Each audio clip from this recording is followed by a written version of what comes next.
Mga nasa 150k yan. Yun ang ganyan. Tignan mo yung baka oh. Wow, 150k yan oh. Yun yung kakakinis. Yun yung trade yun oh.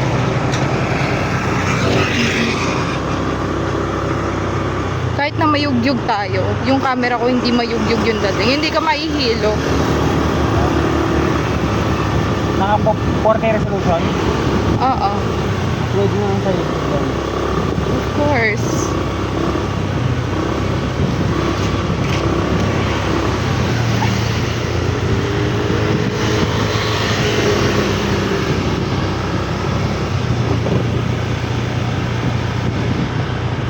Hindi uso bahay kubo dito, ibig sabihin evolve na ang community dito eh.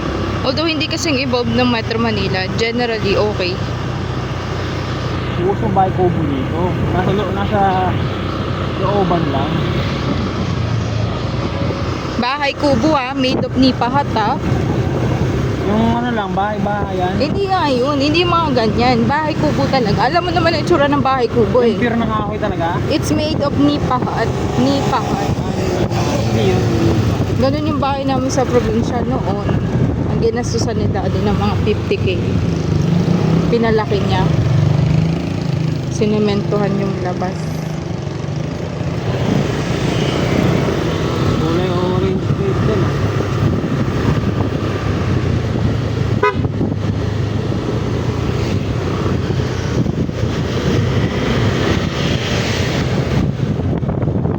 Plastic boss.